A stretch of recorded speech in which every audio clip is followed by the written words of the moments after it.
खुलुमबाय हेलो खुलुमबाय खिरेस मैं आज आपनार लाइव आइसु एखाने मैं लाइव आइसु बाथौ धर्মৰ বিষয়ে এটা শব্দ কম বুলি মই বিশেষ নকওঁ আৰু বাথৌ ধৰ্মৰ বিষয়ে বৰ্তমান মই অধ্যয়ন কৰি আছো গতিকে মই বিশেষ নাজানো তাৰ বাবে তথাপি মই আহিছো আপোনালোকৰ আগত যে এটা শব্দ কম বহুতে বাথৌ ধৰ্ম বড়সকলৰ কি ধৰ্ম কেনেকৈ কি পূজা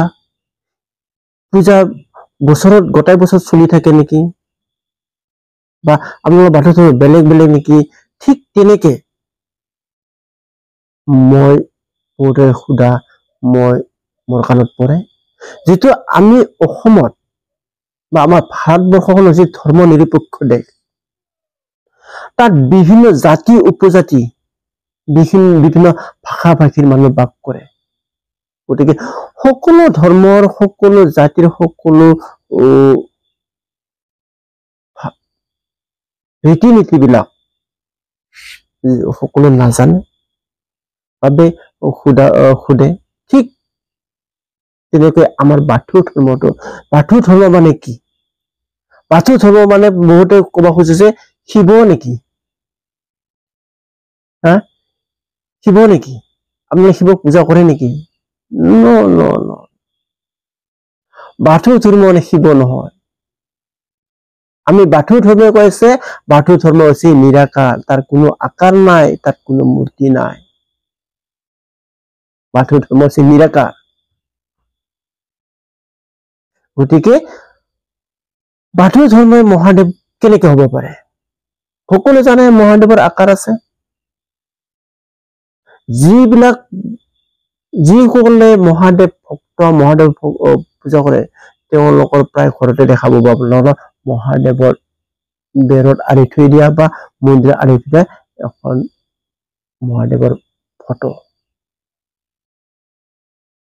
ফটো থাকে গতিকে মহাদেৱ নিৰাকাৰ হ'ব নোৱাৰে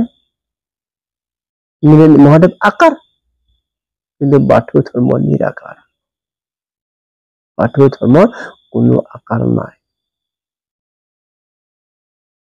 খালি বাথৌ ধৰ্মৰ মানুহখিনিয়ে আমি বাথৌত একডাল গছ ৰাখো এই গছডাল আপোনালোকে জানে আৰু এই গছডাল বহু মূল্যৱান গছ এই গছডাল য'ত ত'ত নাথাকে আৰু এই গছডাল হৈছে অমৰ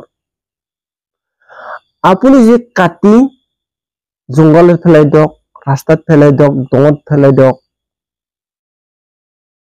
সি নিজে নিজে গজালি দি উঠিব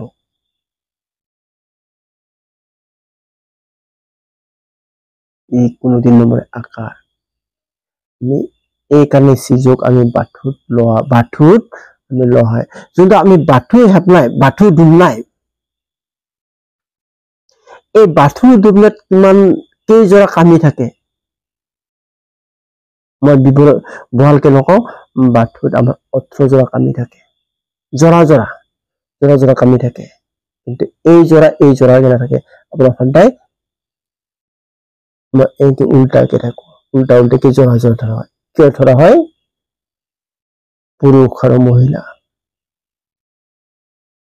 ঠিক সিজু গাছৰ আৰু সিজু গাছ আপুনি চাওক সিজু গছৰ পাত সদায় জোৰা কাট জোৰাকে থাকে কাটা জোৰ লাগি থাকে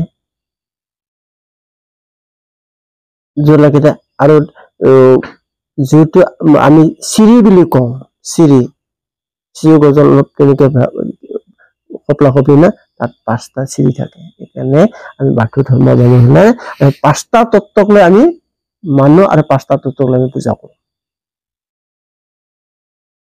অকল বাথৌ ধৰ্মৰ মানুহখিনি নহয় এই 5টা তত্ত্ব সকলো জাতি উপজাতি সকলোকে লাগিব যেনেকে অখাং চান বাৰ হাদে আকাশ মাটি পানী বায়ু বেলি গতিকে এই 5টা তত্ত্ব সবই লাগিব গতিকে বাথৌ একানে কৈছো বাথৌ ভক্তসকলে মহাদেৱ ভক্ত নহয়। বাথৌ সদায় মহাদেৱৰ বিপৰীত। আমি মহাদেৱক আমি পূজা নকৰো। গতিকে যিসকলে জনা নাছিল যে বাথৌ আৰু মহাদেৱ একেলগ আছিল, হয়তো তেওঁলোকে মোৰ ভিডিঅ'টো চাই গম পাব বাথৌ হৈছে সম্পূৰ্ণ বেলেগ আৰু শিৱ হৈছে সম্পূৰ্ণ বেলেগ। শিৱ হৈছে আকাৰ, বাথৌ হৈছে নিৰাকাৰ। গতিকে অসমবাসী ৰাইজ, মই আপোনালোকক আৰু বিশেষ নকওঁ। মই প্ৰথমে কৈছো খালি মই এটা শব্দই কম, এই শব্দখিনি কম। মই কৈছো যে মই যিটো বৰ্তমান মই এতিয়া অধ্যয়ন কৰি আছো বাথৌ ধৰ্মৰ বিষয়ে, আৰু মই এতিয়া নতুনকে আমাৰ জলজলি সপ্নকুছি বিয়াত দুলাৰে বাথৌ গৌতমৰ নতুনকে সভাপতি নিৰ্বাচিত হৈছো।